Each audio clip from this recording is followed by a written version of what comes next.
Here at Farm Progress, joined by Dan Halliday of New Holland. Dan, you've just introduced your first autonomous tractor. It's got a cab on it, and you can also drive it. Tell us about the approach here.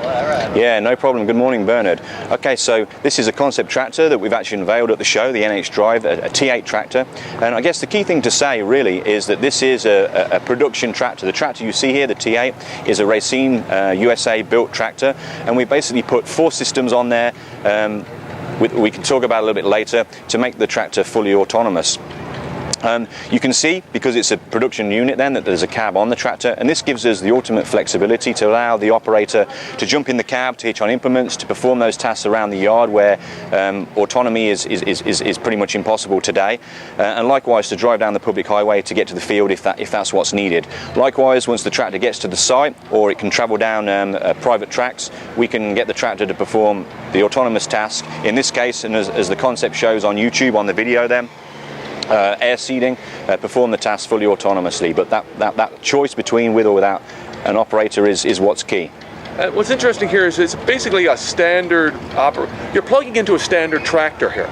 Tell us how that's going to work. Okay, that's correct. So there's basically 4 systems that we're adding to the tractor. There's an automation system, okay, there's a control system, there's a communication system, and then probably the key one is the obstacle detection system. So these four key systems are added to a production unit, and they allow us to be fully autonomous. So just very quickly then, we can run through that then. So we're connected to the vehicle CAN, and this is allowing us to actually control the vehicle, if you like, to take data from the vehicle over the communication system, to monitor, and then to make changes back the other way. That's number 1.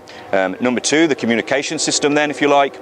This is, as we can see on the cab roof then, we have Wi-Fi communication devices where we're taking that data that's being taken off the tractor, we're pushing that back through a base server, and we're then able to either control the monitor or make any control command changes then via a mobile tablet or indeed a desktop computer.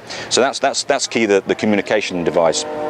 Then on the front of the tractor, we have the obstacle detection. So once the control software has been set up, which is the 4th system then, to perform the task, if the tractor then travels across the field and comes across an obstacle, the tractor will come to a stop, and it will then inform the remote supervisor, if you like, of this alert, and ask them to make a decision out of one of 4 ways. They can get the tractor to carry on regardless. So for example, if there was corn standing and it didn't matter, we could just plough through it, the tractor can carry on, can be told to carry on. Secondly, we can ask the tractor and the system then to perform an auto path plot around the obstacle, where the system will take into account not only the size of the implement but also the drawbar length then, so as we don't hit the obstacle with what's following the tractor then. We can manually plot around the obstacle, or we can ask the tractor to hold fire and sit still until we move the obstacle out of the way. So for example, if we were seeding in this operation behind a combine and there was a bale drop that was in the way and we wanted to move that bale before the tractor carried on because we didn't want to wiggle in the rows that we were seeding then, that can be done as well. Right. Now this is a T8 tractor.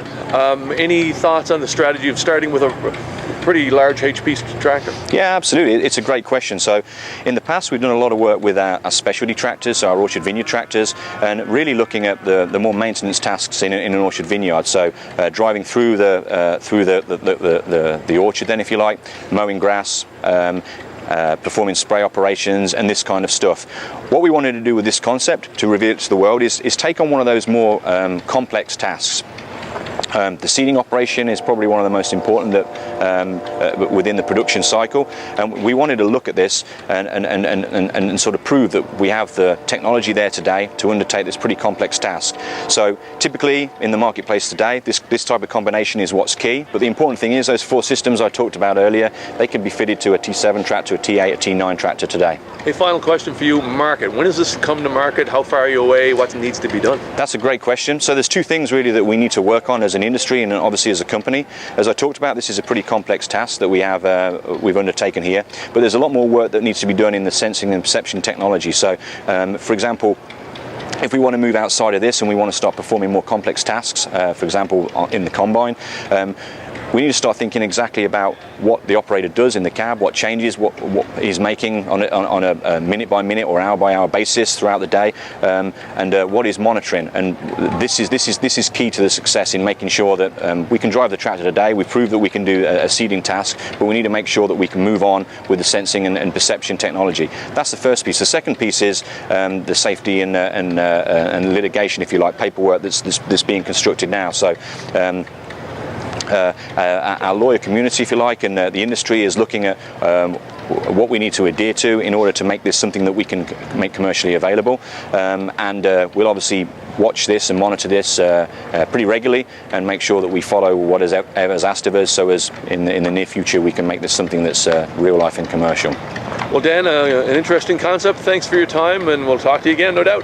Thanks very much, Bernard. Thanks.